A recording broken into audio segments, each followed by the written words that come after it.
All right. Welcome back to the Backyard Professor Chess live session.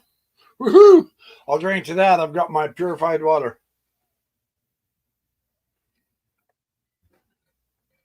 I hope all of you are doing well. It has been a tremendous week this week on so many fronts. I've been rearranging my stuff. I've been trying to put all my biblical Hebrew materials together. I've been shifting shelves and stuff. I'm reading the Bible in Hebrew now, and I have no idea where I put my chess lessons book, but I have two really good chess games that I'm going to show you. Hang on, I got to get this. Didn't get this set up.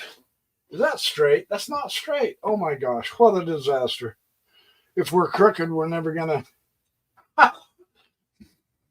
Yeah, it's close enough. Look at that gap. It doesn't match. I swear this bookcase, it looks crooked, but it's really not crooked, I promise. That's crazy. It must just be the angle of the angle of my computer. All right, I'm doing live so I can use my camera. My camera is a really good camera. So, hey, Bella Glavisop, how you doing, my friend? Good to see you. I was just explaining. I'm reading the Old Testament in Hebrew now, and I have been shifting books, and I don't know where my lesson books are. So I have some really good chess games to show you. So here's the chess. Step-by-step instructions, and this is one of my very favorite ways to do it. This is such a superb book, Chess, the Art and Logical Thinking, by this is Batchford's Chess by Neil MacDonald, and he is just incredible. I have a game by Korchnoi and Kasparov I'm going to show you. Hang on, I've got to get my handkerchief. My nose is running. I apologize. Good to hear it. Glad you're great. Okay, welcome everybody. I hope you had a good week. It's been a hot and smoky week. All those California fires, man, they suck. Those poor guys, I swear, they get more fires every year than all the rest of us combined. And then the floods back east. Oh my gosh. Talk about nasty weather systems. Okay, let's get on this. This particular game is by Viktor Korchnoi, who was easily one of the top 5 strongest players in his day when he was at his peak. And he's playing Garry Kasparov. This was in Amsterdam, 1991. Kasparov uncorks a King's Indian defense that is absolutely memorable. It is so spectacular. Yeah, please hit the like button, share, and subscribe. Leave comments in the video after it posts, if you would. That also is very nice. I like chit-chatting with my friends, and let's get weird. I don't even know what that means. Okay, so we are going to get weird. We're going to get chess weird today. Korchnoi is playing the white, and usually you hear, open up with some of the center pawns. This is also an entire viable opening, beginning with the knight, because it doesn't blockade the pawns in, right? But you're still hitting the center. You're developing a piece, and the nice thing is, it is the correct knight to get you ready to castle. It's always good stuff. Korchnoi is going to bop up c4. And already he's showing his strategy. And this is evidently the first stage in the construction of a pawn center that's going to stretch all the way across the board. And Korchnoi, you give this guy a pawn chain across the board, and you got to be very careful, because when he got that set up, he was darn near unbeatable. Kasparov's going to uncork the King's Indian on him, though. He's going to, in a way, the theme of the King's Indian is go ahead and give your opponent a chance to build up his center, because this is an absolutely rock solid opening for black. Here comes Korchnoi. Here comes Kasparov. You fiend kiddo so that you can get the castle. It's going to be a protracted positional game. Here comes the center pawn thrust of Korchnoi.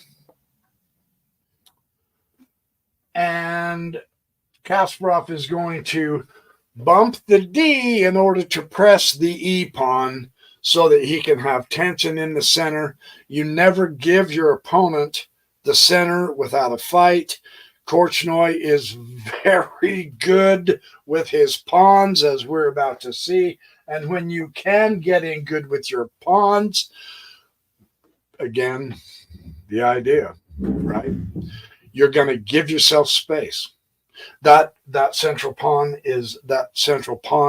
phalanx is absolutely nothing but rock solid, because it gives Korchnoi a chance to put all of the rest of his pieces exactly where he wants them to back up the pawns. So Kasparov is playing a very, very tough position here. So what do you do in a tough position? This is correct. Pay attention. I know I've emphasized this so much, but it does. It matters. It matters. You castle early. And, you know, this is just kind of built in to the King's Indian. It really is. You develop, give yourself that long diagonal, and then tuck your king away. You notice in the King's Indian, I say Kasparov, but I mean, even with the King's Indian, you don't have to worry about the queen side yet. It's always the center. And the position gives white the center as far as physically putting his pawns and pieces on the center squares. But the influence on the center from a distance, the bishop and the knight, is not any less influential. So the King's Indian is a rock solid opening. It's one of my favorites is black. Absolutely. He castles, and sure enough, Korchnoi is going to get rid of the castle without question. And here we go. This was the whole principle behind the pushing the D pawn just one square so that he can keep pressure on the center. When you get an opponent that has three pawns all together and all, you don't want to just let them advance. One of the strategies is start picking off pawns out of the center with your pawns. You know, get rid of that solidity. That's like building an exterior wall on your castle. Boom, now his wall's out here. He's got all that extra territory. Don't give him that. Don't let him have that for free. And so Kasparov does it. And, you know, whenever you guys play Garry Kasparov, if you do, I promise you're going to want to castle early like Korchnoi did. So castle. Yeah, this is classical chess. Tuck your king away, and now we're getting ready to go, baby, go. Knight c6. A developing move. Get your pieces out. And what he's doing here is he's just talking to this pawn right here. And in a way, he's going to encourage that pawn to bump forward to 5. And I just said, wait, you're contradicting yourself, because letting him have that pawn wall, he is attacking it. Now he's double attacking it. So that was kind of a dual move, right? You develop a piece and you double attack that central powerful pawn wall. There are aspects of convincing your opponent to advance too far. And that also, because again, every time you push a pawn, you leave weaknesses behind. Every time. So in a way, it might help Kasparov if he does advance that pawn. However, this is Victor Korchnoi. This is not just nobody. Victor Korchnoi with his pawns, if he advances his pawns, could get very tough. And it's interesting that the theme of the King's Indian is to keep a distant control over the center without actually putting your pieces in the center. And with more games under the belt, as it were, tens of thousands, hundreds of thousands of more games of the King's Indian, the idea began to dawn on us all that, okay, so it is good to maintain a control of the center, but go ahead and occupy the center too. And so this is an option because of the way it's set up. Kasparov can go ahead and start plopping pieces in that center as well. It doesn't have to be only from a distance, and this is part of the fun of the King's Indian. And it's an old opening. I mean, how long has it been around? And yet we still have flexibility with it. We're still actually realizing what we understood its strategy to be, 100 years ago for the last 100 years doesn't necessarily have to remain that way. So that, oh yeah, it's the King's Indian. It's the same old boring opening. No, not necessarily.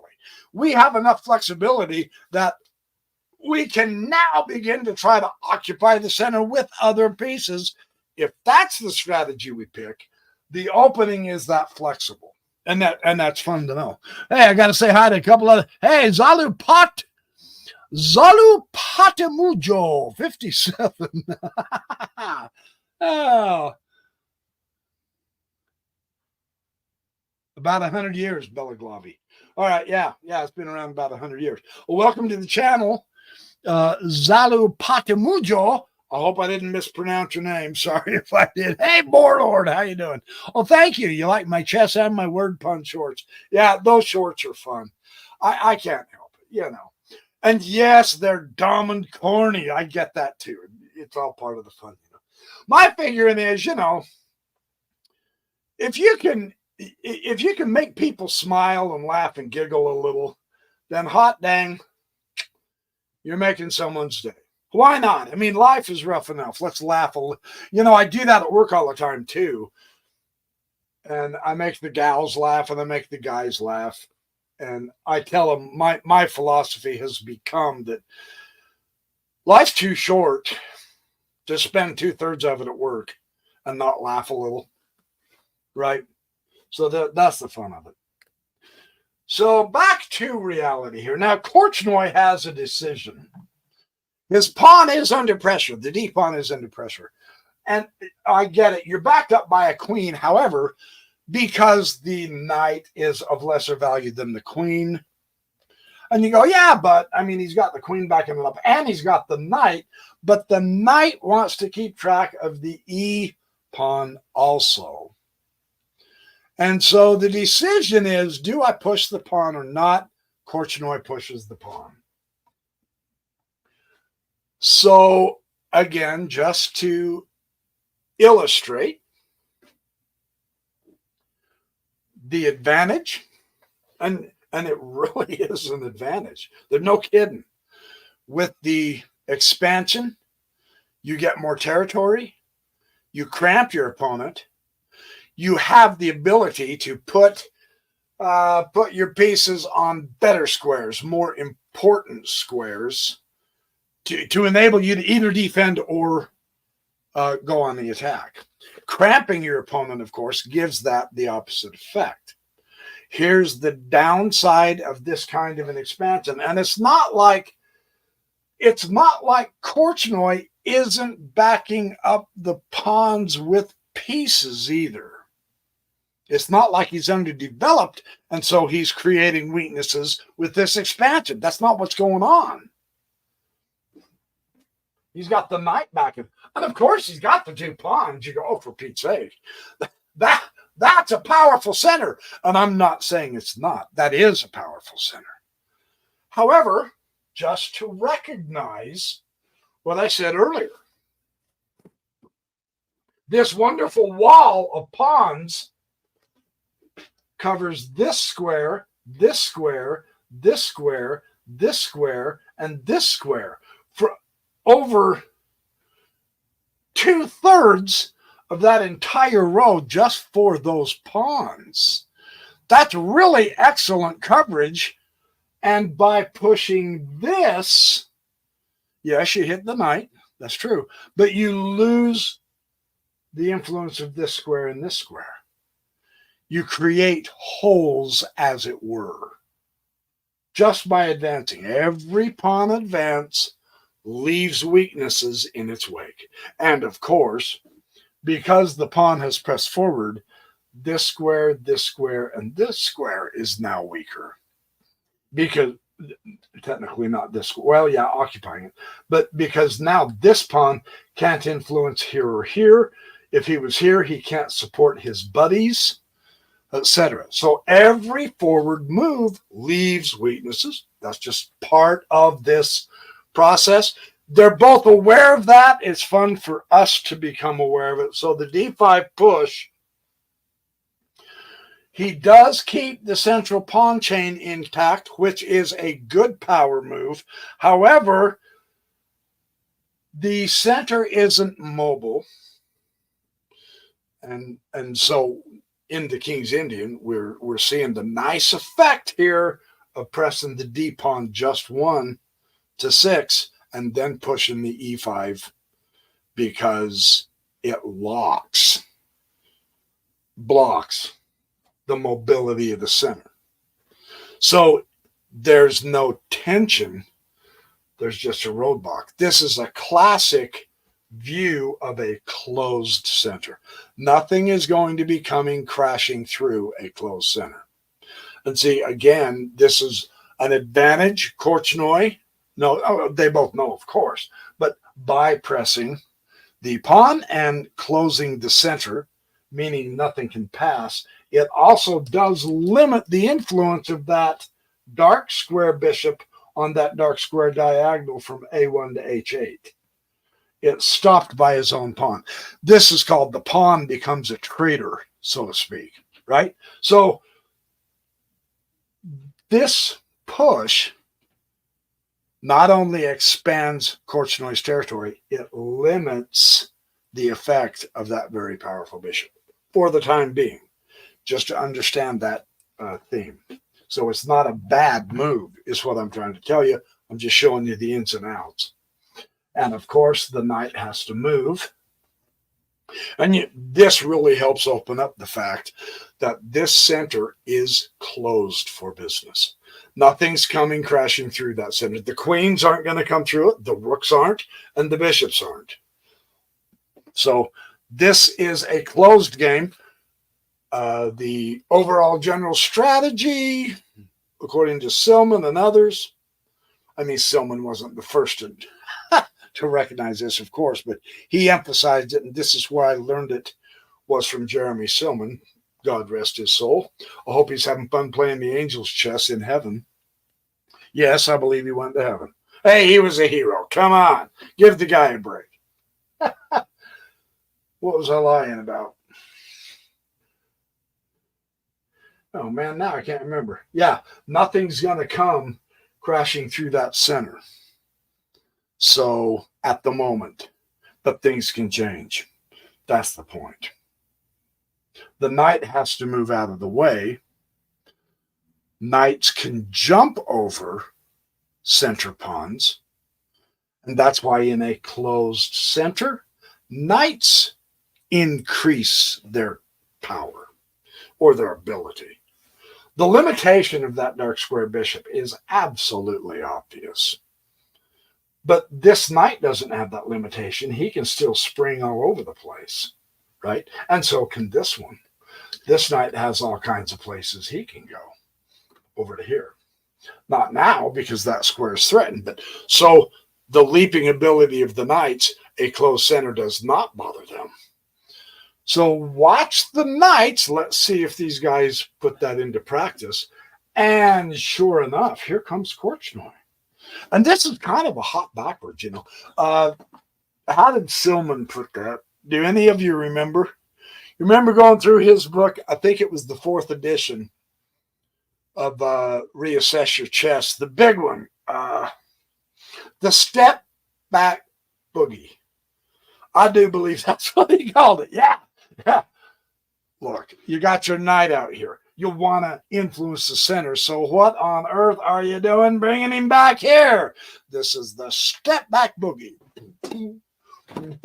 You step back from one square and you go forward to a better square. You are going to relocate the knight.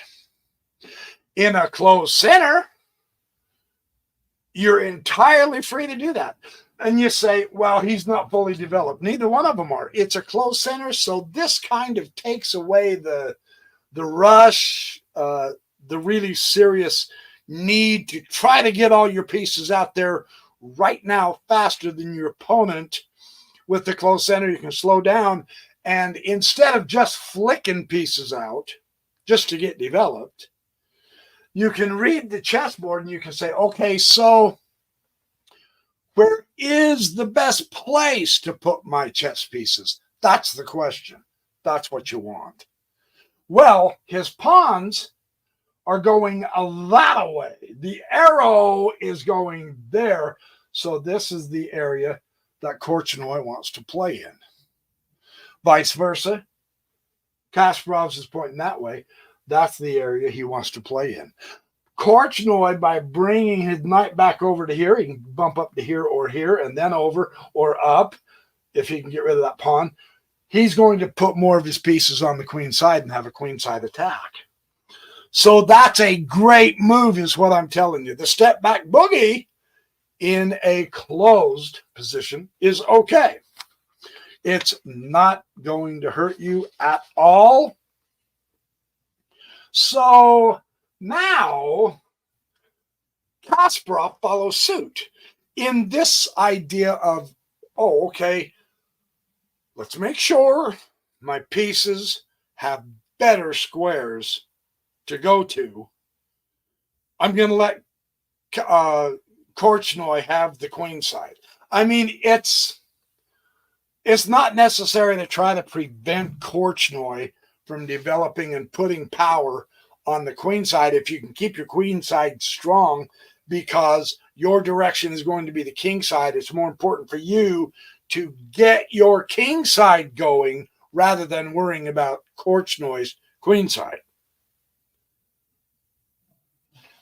I hope that's as clear as mud, because it is to me. So the rearranging of the pieces makes perfect sense. And bishop e3. So now he brings another piece out, and here comes, so the king side is Kasparov's, and he's going to do it proper. Here we go. Let's go. Korchnoi is going to make sure he has that magnificent pawn chain structure. It's helping at this point because of the lack of development. It's helping him to keep the center closed. So keep it as strong as you can. That makes sense from Korchnoi's point of view. Hey, Oshers, how are you? Debbie Donovan, how are you? Good to see you. And Deepak Raj, how are you? And I said hi to you too, Warlord. Good to see all you guys. Yeah, so that makes sense. With he's on the king side. And in a way, let's take back that move for just a second, because it's harder, because of his space advantage, it's harder for Black to get all of his pieces out in a coordinated fashion on the king. If you can't coordinate it, there's no point to it, right? So it's harder to do that, but you don't want to leave your pawns behind, because that'll keep you cramped. You can also use the pawns as places to have an outpost which supports the power of your pieces. So that's why Kasparov is pushing the F pawn. And you're saying, all right, but BYP in the past, You've said before that you need to keep your castle king protected. The best way is don't move the pawns in front of the king. Now, that is a guideline. That is a very valid, a very valuable one to keep in mind. With an open center. If the center was open, you would have long stabbing diagonals with your bishops. You would have terrifying thrusts. You would want to make sure you open a file or two, and you would have terrifying thrusts with your rooks and your queen, who does both the diagonal and the straight up. In a board, in a chessboard that has no pawns in it like that. Now, this kind of a position, there is no way, you ain't doing it, pushing that F pawn.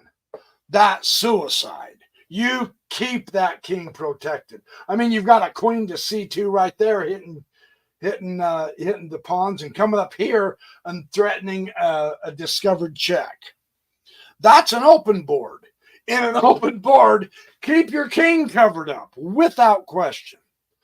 The difference in a closed board is fantastically illustrated of why now you can include all of the pawns on the side of your king into the advancement, which will bust open the pawn chain and give your pieces access to the king, because they both castled that side.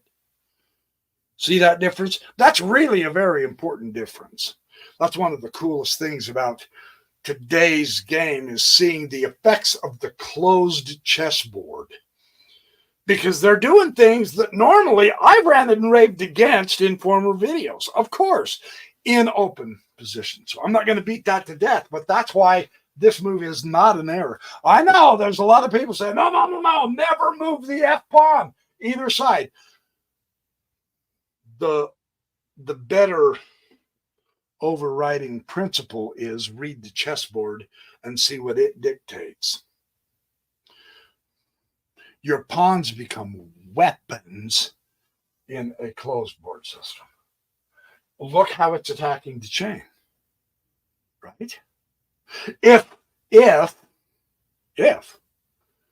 he takes that, but no, he ain't gonna, that would be ridiculous. But if he took that pawn and then you bump the knight, if he went like this, if he broke up his own pawn chain, man, look at the power of that knight all of a sudden, because the center opened up. Yeah? So hit the pawn chain fundamentally by pushing that F pawn in a closed position. That's good stuff. This will affect the game. I know it seems like I'm making a big deal about it. It's because I am making a big deal about it. This affects this game in a very, very powerful. Hey, Maltbite! Good to see you, my friend. Yeah, a traditional King's Indian, ushers. Absolutely. Very good. So the F5. And then the F3. And, okay, the pawns are a weapon. Kablam! Ooh, hey! Okay. Korchnoi can play the game of, look, I've got my pawn chain so powerful that I am bumping into your territory. Ha! Take that. Kasparov follows suit. He says, oh, okay. I will do the same thing. Now, this is a closed board. I've got news for you. Nothing is coming through the center here. So it absolutely, now it becomes imperative to hurry up and attack. There's where Kasparov has to go. There's where Korchnoi has to go. Right now. The sooner, the better. Because of Kasparov closing it off. Not destroying the pawn chain and opening up an open file, but he closed the game board all the way down. This is going to be a closed game. They won't have anything slashing through the center. This absolutely calls for total wing play. King side for Kasparov, queen side for Korchnoi. Let's hop on it and see who gets there first. Now the race is on. Now you speed it up. You're welcome to be quiet and slow in a closed board in the opening. We are now in the middle game. Now you got to put it in fourth gear and pound the pedal to the metal. We got to hustle. This is what's got to happen. And this is where the game gets really good. So he's hitting the bishop. So now look who's cramped. Kind of an interesting reversal. That pawn thrust of the F pawn opened up Kasparov's ability to maneuver his pieces better. And what it did is it cramped white. Notice where his pieces are not. They're not over to the queen side physically. Now, and don't misunderstand this. They've got influence on the queen side. So it's not like it's a disaster. But now you really see how cramped Korchnoi is, and now Kasparov can start winging this and getting going. He drops his bishop, and sure enough, the pawns become the battering rams. Rams, whams, rams. However you pronounce it, who knows here. Pawns all the way, baby, with pieces backing them up. Queen's got this diagonal. Rook's got the file. It's closed through, but the backup with the pieces gives this excellent position. Here we go. Korchnoi says, aha, I got to hustle. So in this instance, Kasparov shows his overwhelming chess intellect and power. This is so good what Kasparov does here. First, he improves the position of his pieces. Very important. Next, now finally, and he has to, right? The back step boogie, you can't just leave that knight there. So bring him out. Let's get going.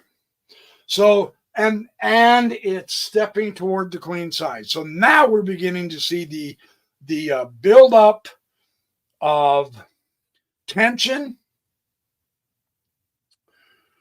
Knight d3, I just did that. And we're seeing the remanipulation of the pieces. See how, because Kasparov pushed his pawns, check that out. He's got a lot of pieces over there, right? But he's not cramped. And the other cool thing about pushing the pawns first and then backing them up is his knights are not attackable. And yet they are advancing. Kind of cool to see that. You see the maneuverability, even though it is a small space, because he pushed those pawns. Very cool. Here comes Korchnoi on the queen side, and this is where the majority of his pawn expansion is. And so go ahead and hit the center again, either attack the chain or keep moving forward and really giving yourself a heck of a lot of space on the queen side. But the advancement of the pawn, that makes really good sense. And Korchnoi, Kasparov completely ignores it. And this is so proper. Your opponent will make a move and you think, oh, what do I have to do about that? In a lot of cases, nothing. You can ignore your opponent. Well, what if he's threatening one of my pieces or whatever? In a lot of cases, you can even ignore the threat, make a stronger threat yourself. This expansion, you notice Kasparov didn't say, oh, there's tension here, I've got to relieve it, I've got to take that pawn. No, you don't gotta take anything. He left it. Here he comes. Here he comes. Oh my gosh, what do I do? Well, I've got to do something over here. No, you don't. Here is your area. Kasparov very powerfully moves the H pawn, and the effect of this is going to electrify us here in just a few minutes. Closed board. King is entirely safe. You don't need those pawns in a closed system. That's a critical point. Okay, let's see what Kasparov. Let's see what Korchnoi does here. Okay, there's the H5 move there.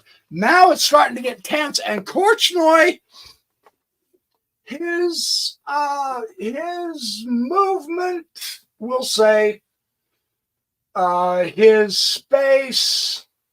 I mean, his space on the queen side is good. That's not an issue. He's not as advanced with his pieces as he would want to be. Yeah, I mean, maybe you get your queen up here and get this. The problem is there's no open files. You're in a closed board, man. And one of the ways to really open up the power of your rooks is to open up some files, but there are none. So Korchnoi is the first to begin to react to your opponent. And that's the beginning of the end if you fall into that, unless a miracle happens. Korchnoi is going to go ahead and push the H3. This is a very good defensive maneuver, though. I'm not criticizing it. Neither does McDonald. However, now, if you fall into the pattern, now, okay, let me show you. Here's the problem. Now, Kasparov bumps the rook. Now, it's obvious when your opponent does a rook lift, doesn't matter if he went to F7 or F6, or if he was on the white side, if he went to F2 or F3. It's irrelevant how far he does the rook lift. The rook lift is the signal that I'm going to put my rook on the H file. I'm going to attack your king on the H file if I can. Not necessary, but that's what the signal is. So, Kasparov pushes H. Korchnoi responds. Kasparov bumps his rook, getting one of the heavy pieces able to fight in this fight. None of Korchnoi's heavy pieces are in this just yet. Now the preparation, in other words, Kasparov is basically ahead in development by being able to bump that rook. How does Korchnoi deal with this? He ignores it. And he goes ahead and plays on his side with a very good thrust, hitting the B pawn, expanding into an attack where he belongs on the queen side. This is great chess.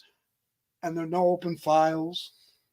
I mean, the queens haven't even moved.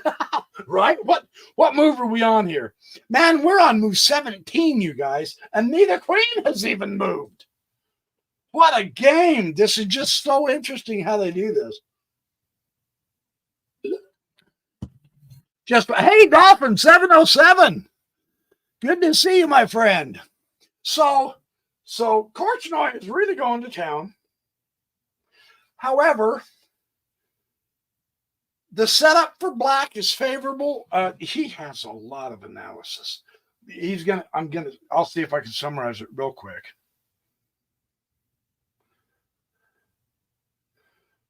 Yeah, he's going to go on the king side. That's basically the essence, is the king side. So now here's the thing. I said there's no open files yet. Now it is to Korchnoi's advantage to open up the board. That is what he wants to do. And so he's attacking the pawn. He wants to get some open files because his heavy pieces have to get in here with the understanding that, okay, Kasparov is going to come on my king side, but I still have to open the files. And then he's got some variations that I'm not going to worry about at all. This type of threat with getting an open file to bring in his rooks is a very real threat. Understand, it took a Kasparov.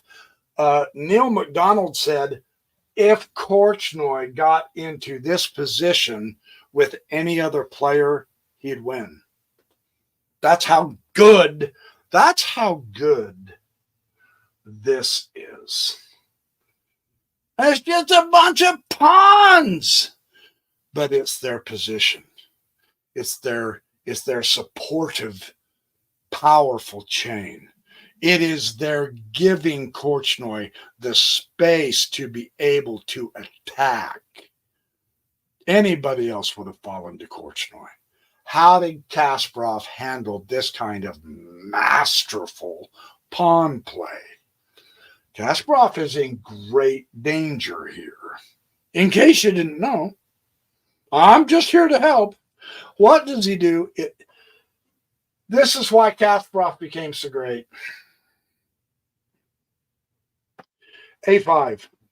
Man, and the comment, and it was one of the things that, I know it was one of the things that they commented on pretty steady and regular about Alexander Alekhine and Jose Raul Capablanca. It's like Kasparov has 1,000 eyes. You know, you're playing a 1,000-eyed monster. Nothing escapes him. He has eyes on the king side. He's got his eyes on the queen side. He's got his eyes on the center. He's got his eyes on his own territory. He's got his eyes on every weak square on this board, and he's got eyes on the white position. Nothing escapes him. And the very best way to avert the danger now is not to ignore it, which is for the most part, a good strategy, but to meet it head on. Boink. There you have it. How does this stop Korchnoi? Let's watch. Here we go. Okay, so the open file and the pass pawn. Now, of course, that pawn's not going to get in. That's not Korchnoi's point at this point. The open file is what he's looking for. Of course, the bishop's going to take. Absolutely. But now there are files that the rooks can start working on. This is the key. This is the key. And here comes Korchnoi. So he got Kasparov to begin paying attention to his working and strategy on the queen's side. Now, Kasparov is the one who's responding to Korchnoi. This is very good because if he can keep Kasparov's mind over here, Kasparov begins to play reaction chess. He loses the initiative. It's not actually, it's not clear who has the initiative technically, right? That's a tough one. But what a game. I mean, we are being treated to an absolute masterpiece here. And the crazy thing is, oh, where did I go? B4, yeah, B4. And now, Kasparov, in all his greatness, this is why he just became unbeatable. You go, oh, for Pete's sake, that's not that big a deal. That is a huge deal.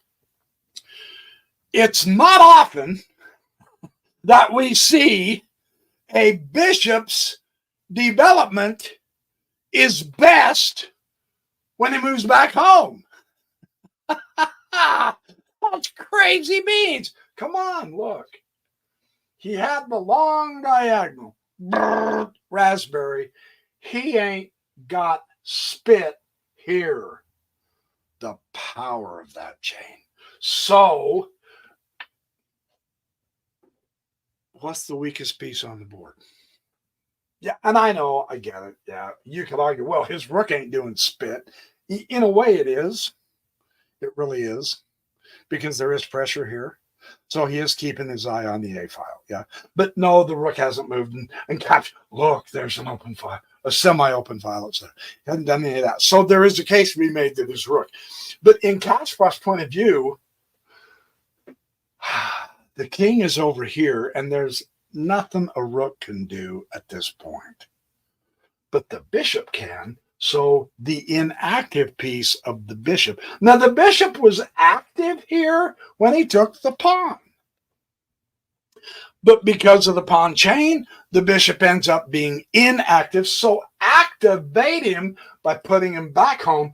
And you're touching a very important h3 square down here. You can break open that king with the bishop sack now. Remember.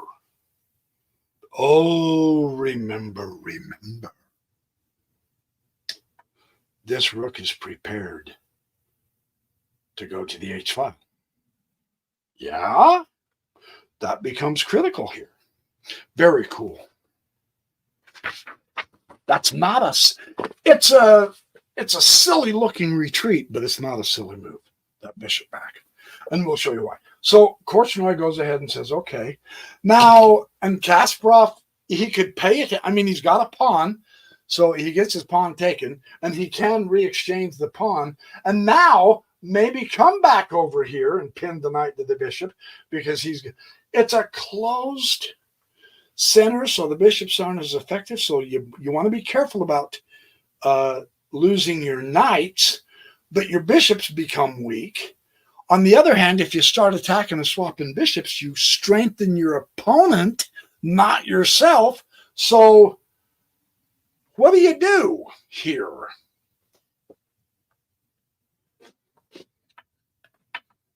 You don't. Kasparov did not become mesmerized by Korchnoi on the queen side. That's the key to this game. Yes, he did respond, not necessarily react, but he did respond on the queen side with the pawn push, right? But now that Korchnoi has opened up some files, now that Korchnoi has two pawns on the A, he's kind of opened up the queen's side. If Kasparov remains mesmerized over there, if he says, yeah, I've got to do, hey, look, I've got open files. Maybe my rook can gain one of those open files on the queen side, etc.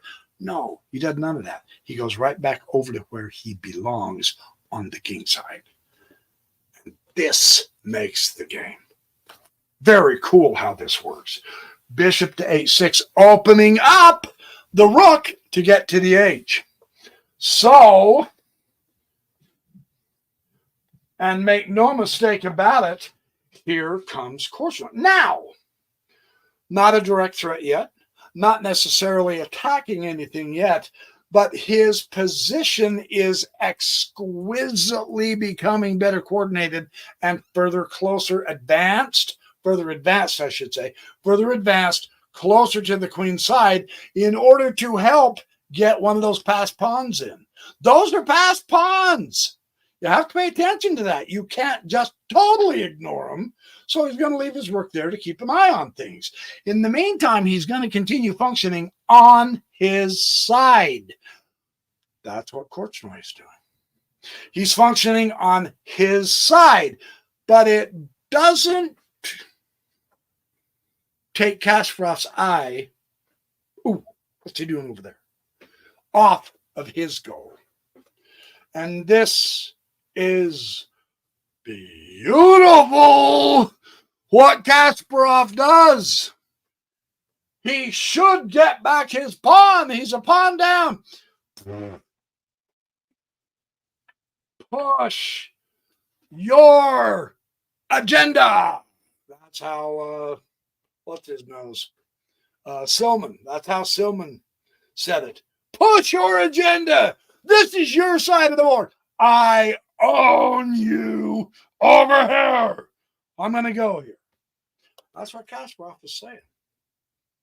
And it's so obvious because he's pushed his pawns and his pawns have absolutely fabulous support.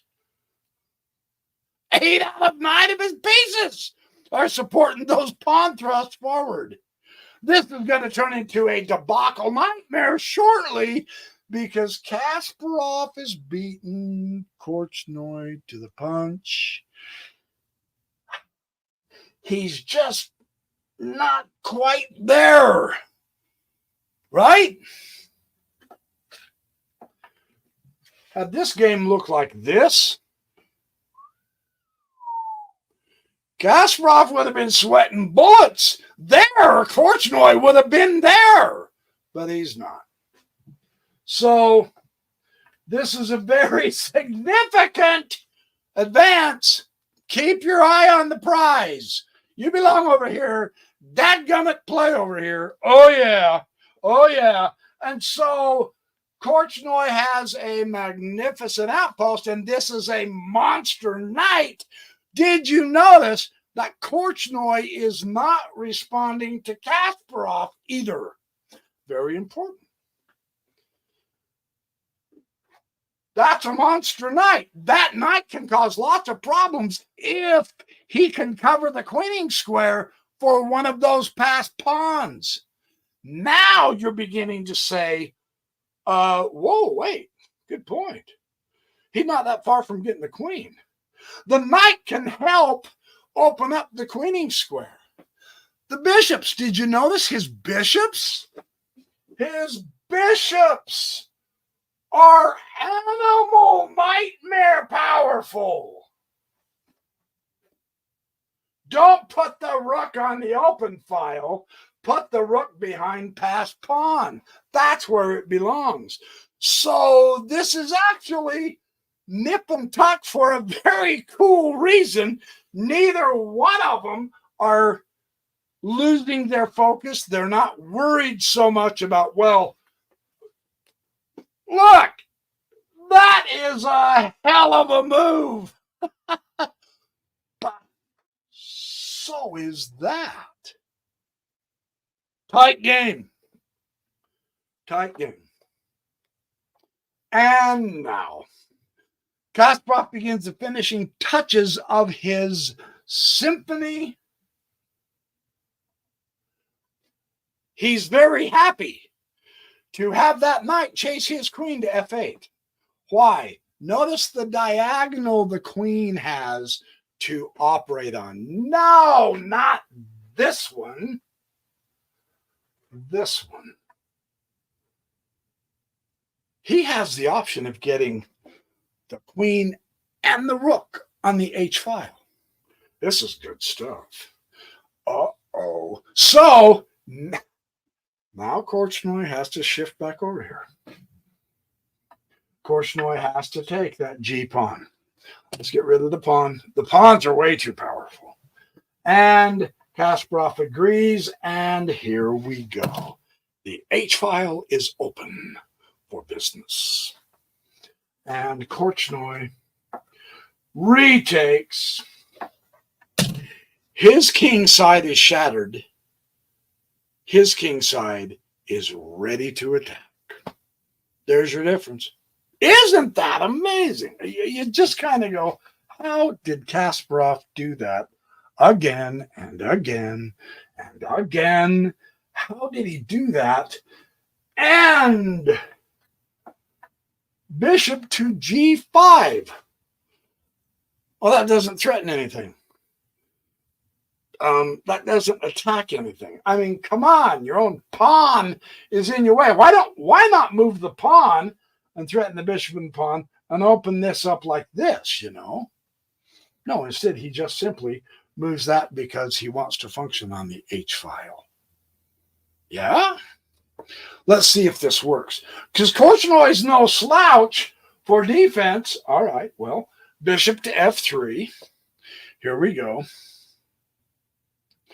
And now queen definitely does come to h6. And now Korchnoi's sweating bullets. He's realizing, oh, darn it, shucks. I no longer can play on my side. I am now in crisis mode. I have to respond, which means Kasparov has the initiative. Come on, this is fabulous chess. It doesn't get better than this, man. I'm just saying. Eyes on the prize, Ashers. Gosh, it's good to see you here again, pal. It is so good. I hope everything's going good with all of you, but you too, Ashers. I haven't seen you for a while. Good to see you. Queen h6. Here we go. Now,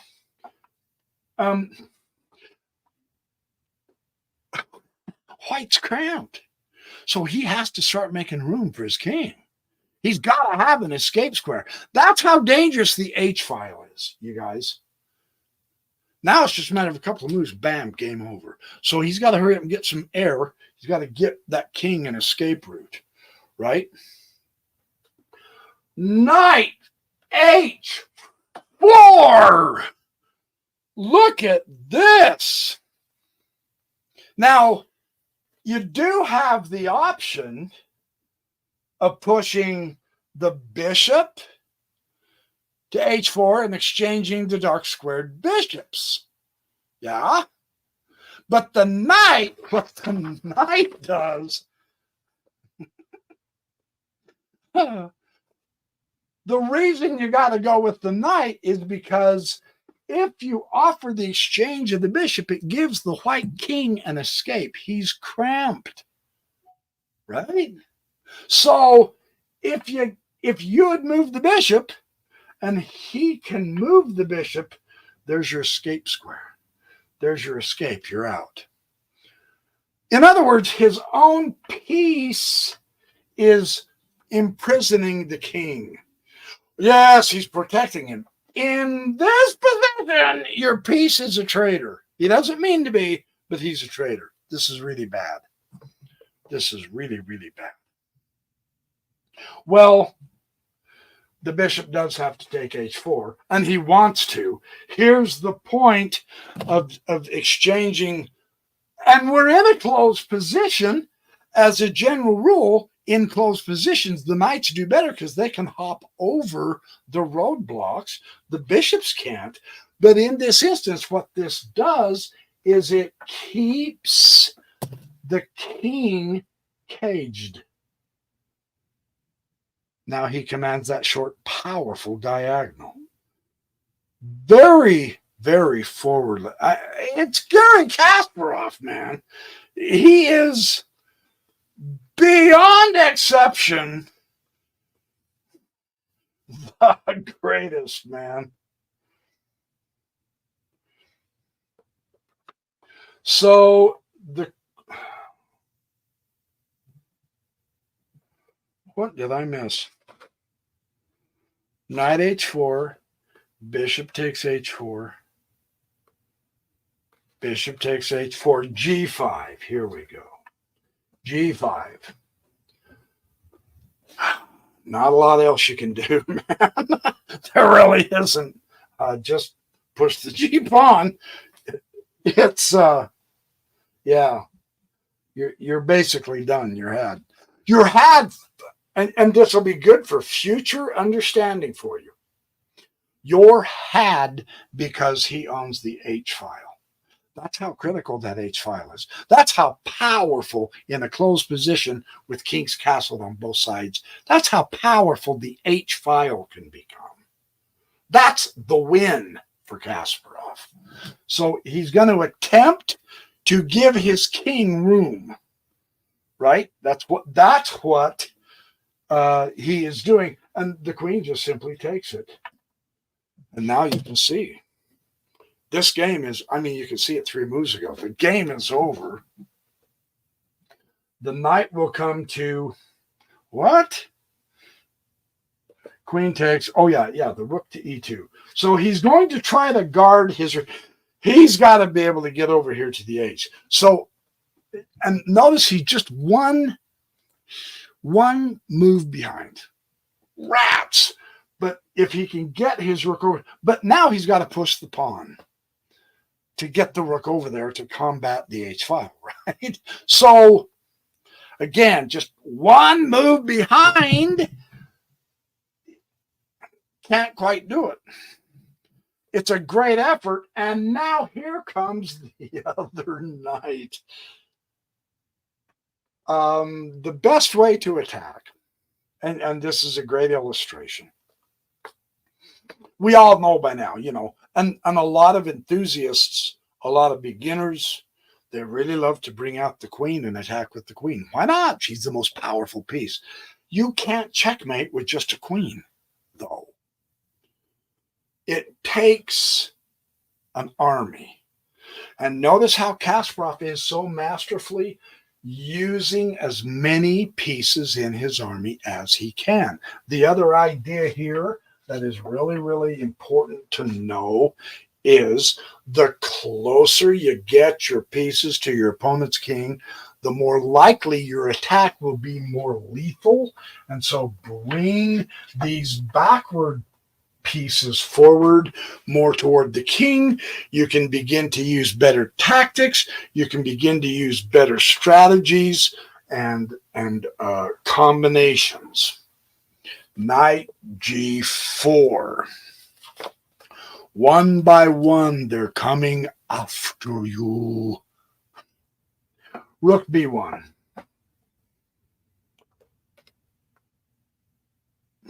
You're reduced to trivial. You can't do anything. What are you going to do? Are you going to push the g-pawn? That literally does nothing to help you. Literally. Are you going to take the knight with the bishop? That literally does nothing to help you. Why? Because the h-pawn is going to be dominated by Kasparov. He's assured himself of that. Let's see it work.